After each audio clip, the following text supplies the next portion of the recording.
بسم اللہ الرحمن الرحیم الحمد للہ رب العالمین وبہ نستعین وهو خیر ناصر ومعین وصلی اللہ علی محمد وآلہ الطیبین الطاہرین المعصومین اللہم صل علی محمد وباقیت الطہارات ثلاث مندرجۃ فی التعریف الی آخر۔ کل ہم نے کتاب الروضۃ البہیہ کی ابتدائی بحث کتاب الطہارت کی ابتدا کی تھی۔ کتاب الطہارت کی ابتدا میں انہیں لفظ طہارت پر بحث کی تھی کہ لفظ طہارت یہ مصدر ہے اور اس کا اسم مصدر طہور آتا ہے، اور پھر طہارت کی لغوی تعریف اور اصطلاحی تعریف شرعی تعریف بیان کی گئی۔ لغوی تعریف کو یوں بیان کیا کہ النظافۃ والنزاہۃ من الادناس، اور شرعی تعریف استعمال و طہور مشروط بالنیت، کہ طہور کا استعمال کرنا جو مشروط ہو نیت کے ساتھ۔ پھر کہا چونکہ کلیہ قاعدہ ہے جب بھی کسی چیز کی تعریف بیان کی جائے تو وہاں جنس قریب اور فصل قریب کے ذریعے سے تعریف کو بیان کیا جاتا ہے، تو اس لیے یہاں استعمال جو ہے یہ جنس ہے، استعمال جنس ہے جو مختلف ماہیات کو شامل ہے، اور مشروط بالنیہ جو ہے یہ فصل ہے، ٹھیک ہے نا۔ استعمال مطلق تھا، استعمال و طہور پانی کا مطلق استعمال جس چیز میں بھی ہو جائے، وہاں ماہیات اس کی بہت زیادہ تھیں، کثرت تھی۔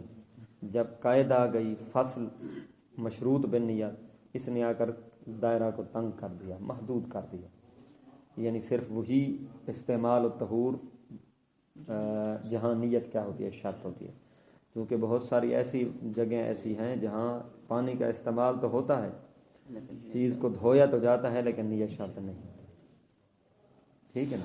اور طہور سے مراد کہا طہور مبالغہ ہے، لفظ طہور استعمال و طہور میں طہور جو ہے تعریف میں لفظ جو استعمال ہوا یہ مبالغہ ہے، تو یہاں اعتراض سوال یہ ہو سکتا ہے کہ اگر مبالغہ ہے تو مبالغہ کا معنی ہوتا ہے کسی چیز میں شدت کا پیدا کرنا، تو یہاں آیا طہور میں شدت مراد لی جائے گی؟ تم شہید ثانی فرماتے ہیں نہیں، یہاں وہ والا معنی مراد نہیں ہے، بلکہ یہاں مراد کیا ہے؟ طاہر لنفسہ و مطہر لغیرہ۔ پھر جب ہم نے کہا کہ مشروط بالنیت کیا ہے، یہ فصل ہے، تو فصل جو ہوتی ہے نا وہ دائرہ کو تنگ کرتی ہے، دائرے کو تنگ کرتی ہے، یعنی بہت ساری چیزیں اس سے خارج ہو جاتی ہیں اس کے آنے سے، ٹھیک ہے نا۔ تو اگر اس تعریف میں ہم لفظ مشروط بالنیت لائے ہیں تو کس چیز کو اس لفظ نے خارج کیا ہے، ٹھیک ہے نا۔ تو فرماتے ہیں ازالۃ النجاست عن الثوب والبدن، بدن اور کپڑے کو دھونا، یہ اس تعریف سے خارج ہو جائے گا مشروط بالنیت کی قید سے، کیونکہ کپڑے کو دھونے میں نیت کی شرط نہیں ہوتی، بدن کو دھونے میں مثال طور پر پاؤں کسی کا نجس ہو گیا دھونے میں نیت شرط نہیں ہوتی، ہاتھ دھونے میں نیت شرط نہیں ہوتی، لہذا یہ اس تعریف سے کیا ہو جائیں گے؟ خارج ہو جائیں گے۔ آج فرماتے ہیں باقیات الطہارات، باقی اگرچہ مشروط بالنیت کی قید لگا دی ہم نے اس میں استعمال و طہور مشروط بالنیت، اس کے باوجود 3 طہارتیں پھر بھی باقی رہ جائیں گی اسی تعریف میں، طہارت کی تعریف میں۔ مندرجتاً فی التعریف، یہ تینوں طہارتیں پھر بھی کیا رہیں گی؟ مندرج رہیں گی، شامل حال رہیں گی کس میں؟ تعریف میں۔ کون سی 3 طہارتیں؟ غسل، وضو اور تیمم، طہارات ثلاث یعنی وضو، غسل، تیمم، یہ تینوں پھر بھی شامل رہیں گی طہارت کی تعریف میں، چاہے پھر یہ تینوں وضو، غسل، تیمم واجب ہوں، مندوب یعنی مستحب ہوں، مبیحہ چاہے مبیح للصلاۃ ہوں، وغیر مبیحہ چاہے مبیح للصلاۃ نہ ہوں، ٹھیک ہے نا۔ کل ہیں 3 دیکھیں، طہارات ثلاث، وضو، غسل، تیمم، 3 ہیں۔ اب تینوں یا تو واجب ہوں گے یا مستحب۔ وضو واجب مستحب 2، غسل واجب مستحب 4، تیمم واجب مستحب 6 قسمیں بن گئی۔ اب یہ 6 میں سے ہر ایک یا تو مبیح للصلاۃ ہوتا ہے یا غیر مبیح ہوتا ہے یا مبیح للصلاۃ نہیں ہوتا، تو یہ کل کتنی بن جائیں گی؟ 12، 6 دونے 12، یعنی ہر ایک کو وضو واجب مبیح للصلاۃ، وضو مستحب مبیح للصلاۃ، وضو واجب غیر مبیح للصلاۃ، وضو واجب مستحب غیر مبیح للصلاۃ۔ اس طرح یہ ہر ایک پہ وضو کی 4، غسل کی 4 اور تیمم کی 4، یہ کل بن جائیں گی 12 اقسام۔ ٹھیک ہے نا؟ یہیں پر یہ جو 4 لفظ لکھے ہوئے ہیں نا، یہ 4 یہ ہو گئے اور 3 وہ طہارات ثلاث، 3 کو 4 پہ ضرب دیں تو 12 بنتے ہیں۔ تو یہ ٹوٹل 12 قسمیں بنتی ہیں، اسی ایک لائن میں یہ 12 قسمیں لکھی ہوئی ہیں۔ ٹھیک ہے نا جی؟ اچھا، مبیح للصلاۃ، صلاۃ کے لیے مباح ہوتا ہے غسل، وضو، تیمم، کبھی واجب ہوتا ہے اور کبھی غیر واجب ہوتا ہے۔ مثال کے طور پر غسل کا کرنا، انسان مجنب ہو گیا، غسل کرے، نماز کا وقت داخل ہو چکا تھا تو یہ غسل واجب ہو، واجب مبیح للصلاۃ ہے۔ ٹھیک ہے نا؟ اسی طرح وضو کرنا نماز کے لیے، نماز کا وقت داخل ہو چکا ہے تو یہ وضو واجب مبیح للصلاۃ ہو گیا۔ تیمم کرنا، ایسا بندہ جس کے پاس پانی نہ ہو، صاحب عذر ہو، صاحب عذر پھر آخری وقت میں جا کر تیمم کرے جب نماز کا وقت ختم ہو رہا ہو تو یہ تیمم واجب مبیح للصلاۃ ہو جائے۔ ٹھیک ہے نا؟ ایک مثال میں آگے لے جاتا ہوں، زیادہ نہیں دیتا، ٹائم زیادہ نہ لگے۔ اب مثال کے طور پر وضو مستحب مبیح للصلاۃ،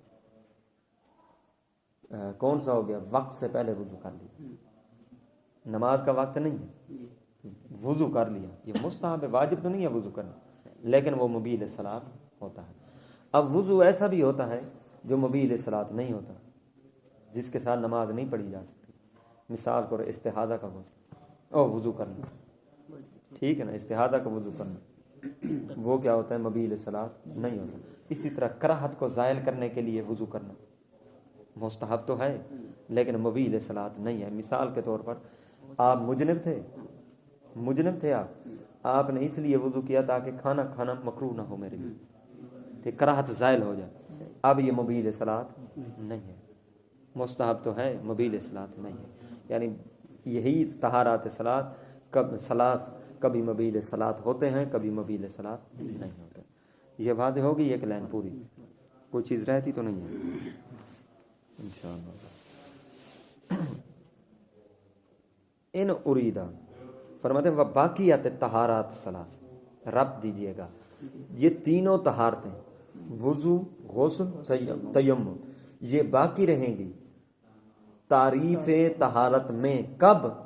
ان اریدہ، اگر مراد لیا جائے بالطہور، طہور سے مطلق الماء والارض، اگر طہور سے مراد مطلق الماء اور مطلق ارض مراد لیا جائے، ٹھیک ہے نا؟ یعنی مطلقاً مٹی کا استعمال کرنا، تراب کا، پانی کا استعمال کرنا، تو پھر کیا ہے؟ یہ وضو، غسل، تیمم اس میں داخل ہوتے ہیں۔ طہارت کی تعریف استعمال طہور مشروط بالنیت میں، ٹھیک ہے نا؟ وضو میں بھی نیت ہوتی ہے، غسل میں بھی اور تیمم میں بھی نیت ہوتی ہے۔ اگر طہور سے، مسئلہ کیا ہے؟ طہور سے مراد کیا ہے؟ ٹھیک ہے نا؟ اب یہاں پر ایک اور نقطہ بھی سنتے جائیں، اشارہ میں کر دیتا ہوں پھر بعد میں نتیجہ بھی دوں گا۔ یہ لفظ طہور ہے نا، اس طہور سے مراد کیا ہے؟ اس میں بھی اختلاف ہے۔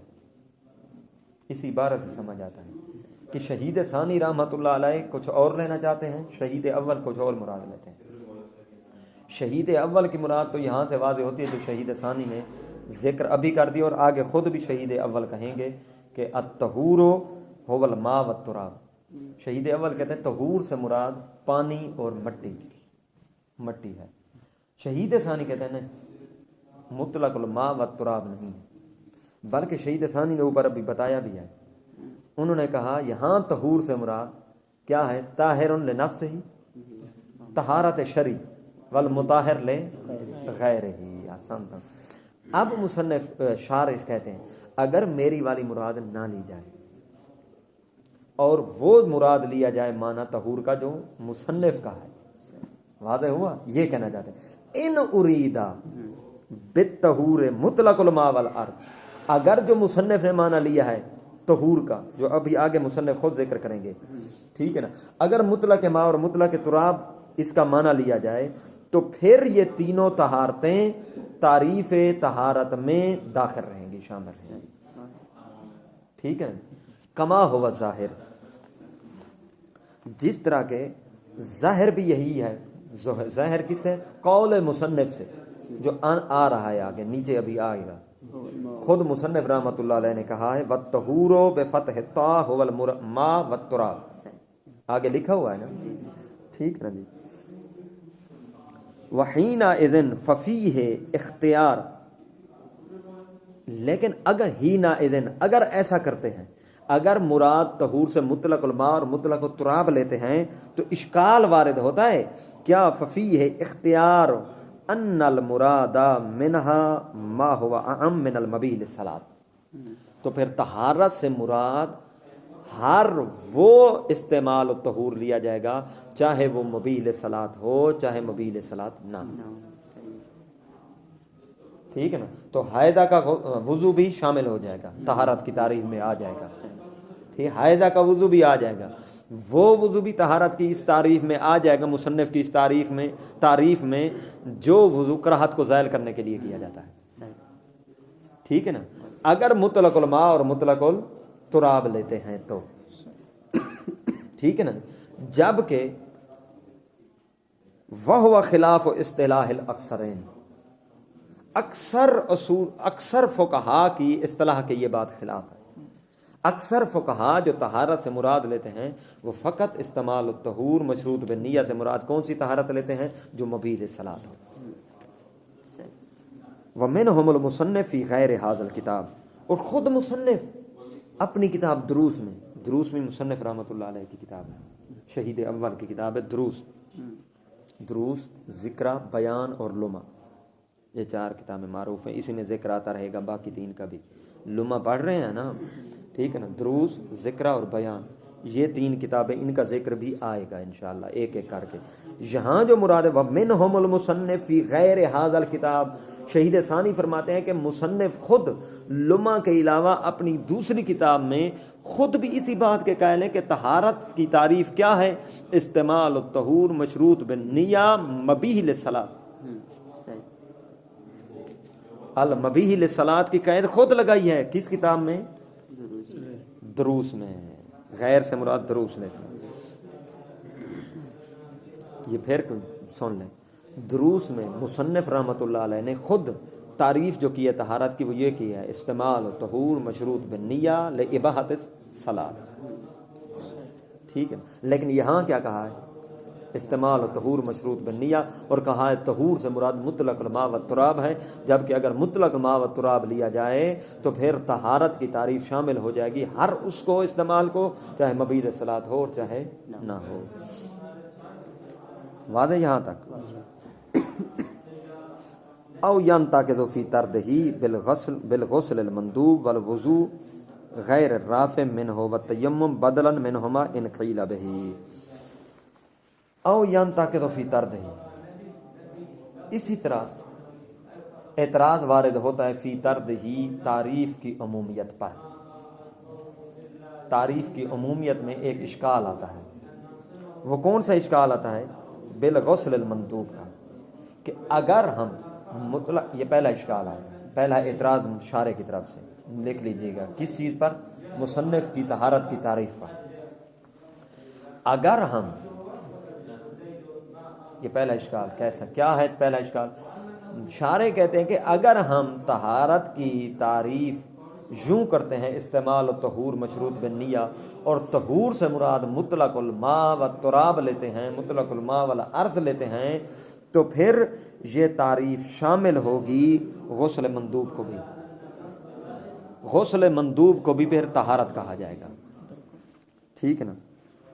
والوضو غیر الرافع منہ، اور وہ وضو جو حدث کو دور کرنے کے لیے نہیں کیا جاتا، منہ من المندوب، وہ مستحب وضو جو حدث کو دور کرنے کے لیے نہیں کیا جاتا، کراہت کو زائل کرنے کے لیے کیا جاتا ہے، وہ بھی شامل ہو جائے گا تعریف میں۔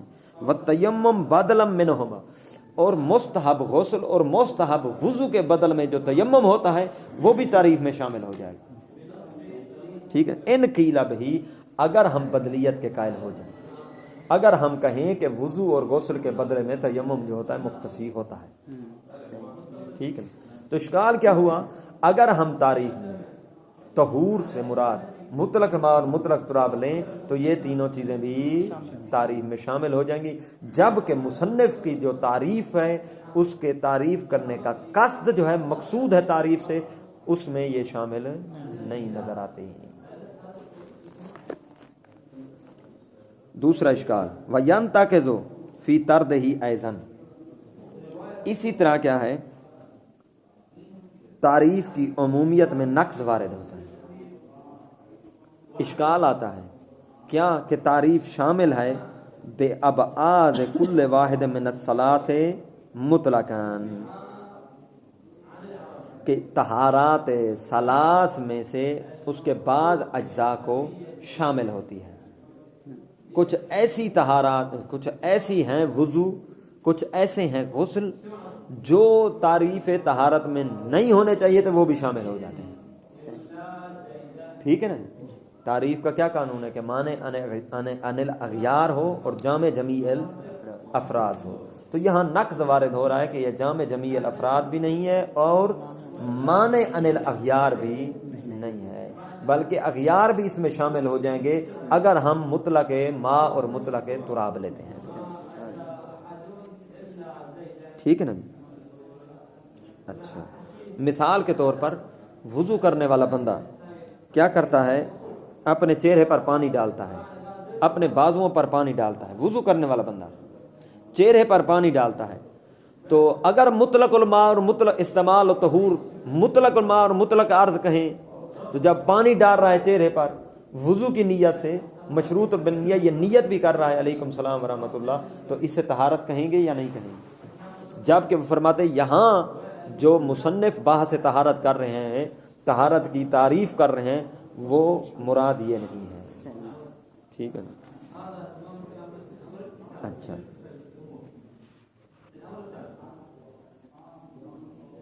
فَإِنَّهُ استعمال الطہور فَإِنَّهُ استعمال للطہور مشروط بالنیت ما أنه لا يسمى طہارةً، کیونکہ یہ فَإِنَّهُ ابعاض، یہ ابعاض جو ہیں، جس طرح میں نے وضو کی مثال دی آپ کو، منہ دھونے کی، یا اسی طرح غسل کے لیے اپنے دائیں بائیں جانب کو دھونا، ٹھیک ہے نا، یہ ابعاض جو ہیں یہ استعمال الطہور کے ضمن میں آتے ہیں، مشروط بالنیہ، ان میں نیت بھی شرط ہوتی ہے، ما انہ لا یسمى طہارہ، باوجود اس کے کہ ان کو طہارت کا نام نہیں دیا جاتا۔ دو اشکال۔ تیسرا اشکال، وبما لو ناظر تطہیر الثوب،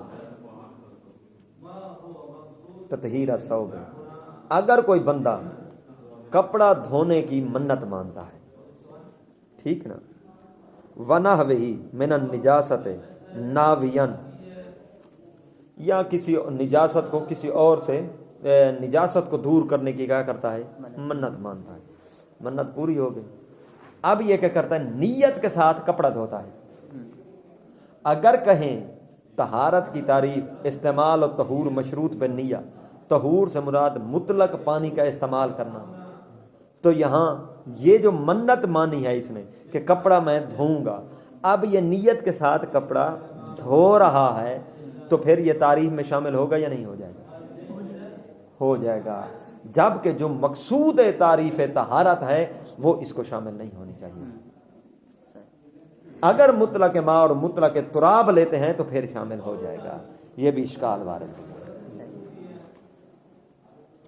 ٹھیک ہے نا۔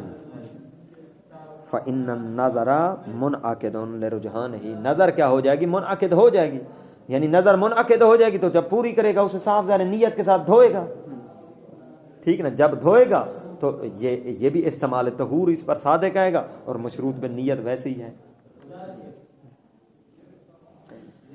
فَإِنَّ النَّظَرَ مُنْعَقِدٌ، کپڑا دھونے کی نظر بھی منعقد ہو جائے گی، کیوں؟ لے رجحان ہی، کیونکہ اس میں رجحان پایا جاتا ہے. تھوڑا سا رکیے گا، لے رجحان ہی پر. فرماتے ہیں منت ماننے کی شرائط میں سے شرط ہے کہ منت دینی طور پر یا دنیاوی طور پر راجع ہو، رجحان رکھتی ہو، لغو نہ ہو، تو پھر منت صحیح ہوتی ہے، نہیں تو منت کیا ہوتی ہے؟ باطل ہوتی ہے. تو اس لیے انہوں نے کہا لے رجحان ہی، کیونکہ اس منت میں رجحان پایا جاتا ہے، لہذا منت منعقد ہو جاتی ہے، اس لیے لفظ لے رجحان ہی بولا ہے. اچھا، وما ذالک، ما ذالک سے مراد ان تمام اشکالات کے باوجود. کتنے اشکالات کیے؟ 3. ینتا کے جو پہلا اشکال، پہلا ینتا کے جو ہے، دوسرا بھی ینتا کے جو فی تردی ایزن سے شروع ہوتا ہے، اور تیسرا نظر والا. اتنے اشکالات ہونے کے باوجود فہوا من اجود تعریفات، مصنف کی یہ تعریف طہارت جو ہے بہترین تعریفوں میں سے ہے جو علماء نے تعریف طہارت کی ہے. پھر بھی اجود ہے. کیوں فرماتے ہیں لکثرت ما یارد علیہ من النقود فی ھذا الباب، کیونکہ باقی علماء نے جو تعریفیں کی ہیں نا طہارت کی، ان پر بہت سارے اشکالات وارد ہوتے ہیں. لکثرت، بہت سارے وارد ہوتے ہیں، ما یارد، اشکالات جو وارد ہوئے علیہ، ان علماء کی تعریفوں پر، من النقود، اشکالات، یعنی مصنف کی تعریف پر بھی اشکال آئے ہیں، مانتے ہیں ہم، لیکن باقی علماء نے جو طہارت کی تعریف کی ہے نا، اس پر اس سے بھی زیادہ وارد ہوتے ہیں. لہذا مصنف کی گئی تعریف کیا ہے؟ باقی تعریفات سے واضح. اب مصنف کی عبارت پیچھے ربط دیتے ہیں شروع سے. الطہارت، صرف مصنف کی عبارت پڑھنی ہے. الطہارت وہیہ لغتاً النظافت وشرعاً استعمال و طہور مشروط بالنیہ والطہور هو الماء والتراب. فرماتے ہیں یہ میری تعریف میں لفظ طہور آیا، اس سے مراد کیا ہے؟ مطلق الماء اور مطلق تراب ہے، جس پر اتنا جھگڑا تھا.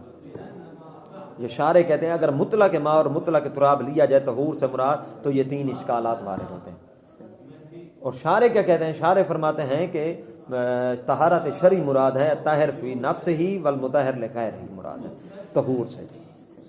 ٹھیک ہے نا. مصنف نے وہ کیوں نہیں لکھی؟ پھر توجہ کیجیے گا، مصنف نے طہور سے مراد مطلق ماء اور مطلق تراب لیا ہے، وہ والا معنی کیوں نہیں لیا طہور سے جو شہید ثانی لے رہے ہیں؟ فرماتے ہیں اس وجہ سے نہیں لیا، اس معنی کی وجہ، اگر وہ مراد لیں تو اس سے دور لازم آتا ہے. دور سمجھتے ہیں؟ ٹھیک ہے نا. ایک شاید دوسری پر موقوف ہے، وہ دوسری اسی پہلی پر موقوف ہے. میں تب بیٹھوں گا جب آپ آئیں گے، آپ کہیں میں تب آؤں گا جب آپ بیٹھیں گے. میرا بیٹھنا موقوف ہے آپ کے آنے پر، آپ کا آنا موقوف ہے میرے بیٹھنے پر. یعنی آپ کا آنا آپ کے آنے پر موقوف ہو گیا. ایک چیز خود اپنی ذات پر موقوف ہو جائے. سمجھ آئی؟ دور. پھر سنیں، میں، آپ کہیں میں تب آؤں گا جب آپ یہاں بیٹھے ہوں گے. میں کہوں میں تب بیٹھوں گا جب آپ آئیں گے.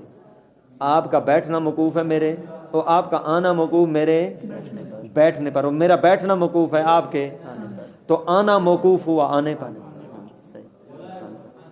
ایک چیز موقوف ہوگی خود اپنی ذات پر، اسے کہتے ہیں دور. ٹھیک ہے نا. اگر وہ شارع والی مراد لیا جائے طہور سے، شہید ثانی والا مراد، تو اس سے دور لازم آتا ہے. دور کس چیز کا لازم آتا ہے؟ زیادہ لمبی بات نہیں کرتے، یہ خارج ہے استفادہ کے لیے، بس دور 2 لفظوں میں ذکر کر دیتا ہوں. دور وہ فرماتے ہیں اس طرح آئے گا کہ طہور جو ہے اس کی تعریف موقوف ہوگی معرفت طہارت پر، طہور کی تعریف موقوف ہو جائے گی معرفت طہارت پر، اور طہارت کی تعریف موقوف ہوگی معرفت طہور پر. طہارت موقوف طہور پر، طہور موقوف طہارت پر. ٹھیک ہے، بس اشارہ کر دیا میں نے. اس مقصد یہ ہے کہ دور لازم آتا تھا، جو شہید ثانی مراد لے دیں طہور سے، اس سے دور لازم آتا ہے. مقصد یہ ہے، اس لیے مصنف نے وہ والا ذکر نہیں کیا، معنی یہ والا ذکر کیا. اب مصنف نے جو کہا، مصنف رحمۃ اللہ علیہ، طہور سے مراد مطلق ماء اور مطلق تراب ہے، تو خود ثابت بھی کر رہے ہیں کس میں؟ قرآن کی آیات سے۔ قال اللہ تبارک و تعالی وانزلنا من السماء ماء طہورا، ہم نے نازل کیا آسمان سے بلندی سے، یہاں آسمان مانا بلندی آگے کہیں گے، ماء طہورا پاک پانی، وہ دلیل طہوریت الماء، یہ قرآن کی آیت پانی کی طہارت کی کیا ہے؟ دلیل ہے۔ والمراد بالسماء ہنا جہت العلو، یہاں آسمان سے، سما سے، لفظ سما سے مراد کیا ہے؟ بلندی ہے، یعنی بلندی کی طرف سے نازل ہوتا ہے پانی۔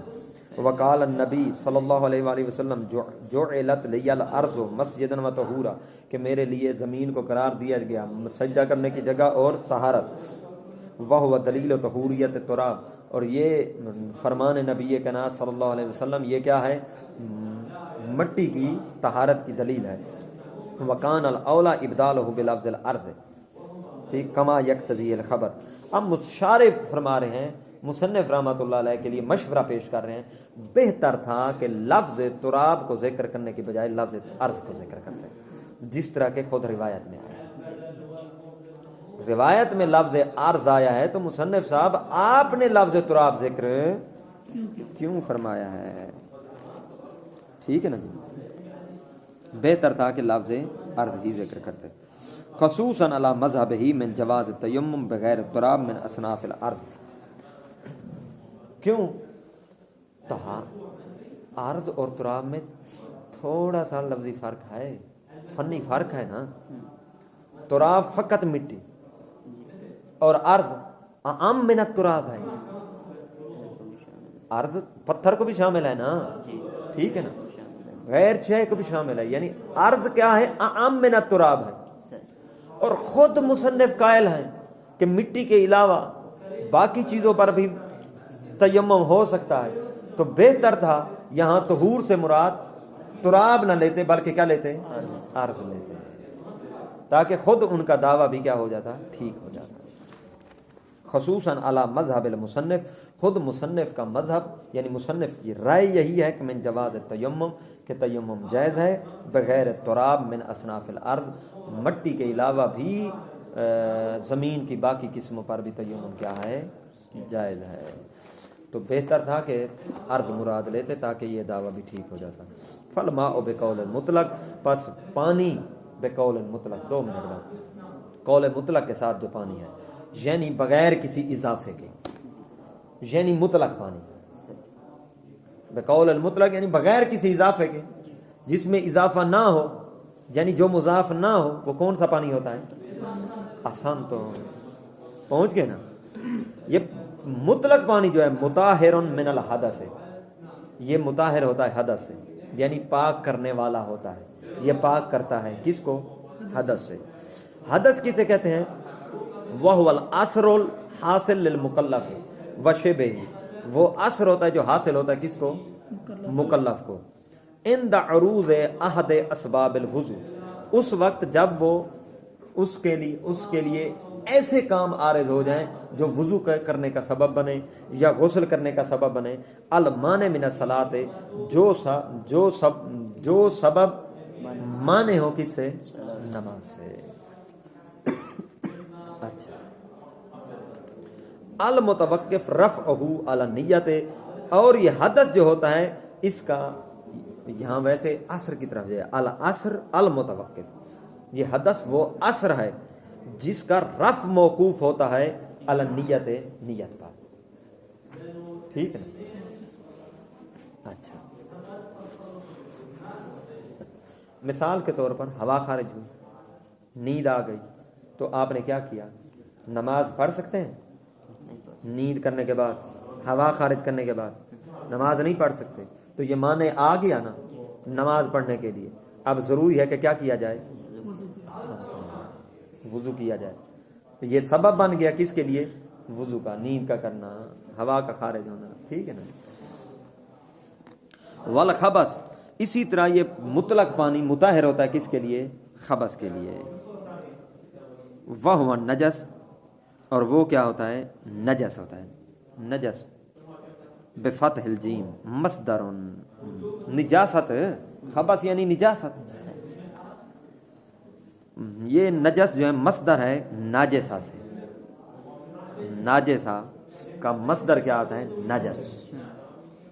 ناجسہ شے، کسی شے کا نجس ہونا، بکسر، بالکسر، جیم کے کسرہ کے ساتھ پڑھو، ناجسہ، ینجو سو فہوا ناجس بالکسر،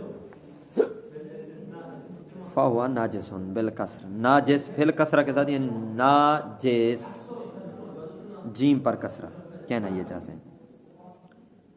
یہاں پر رک جائیں، تھوڑی سی وضاحت مطلوب ہے یہاں۔ بھائی دو لفظوں میں آگا ہمیں بتائیے کہ حدث اور خبث میں کیا فرق ہے۔ یہ تو ہم نے عبارت سے سمجھ لیا کہ مطلق پانی حدث اور خبث کو پاک کرتا ہے، سے مطہر ہوتا ہے۔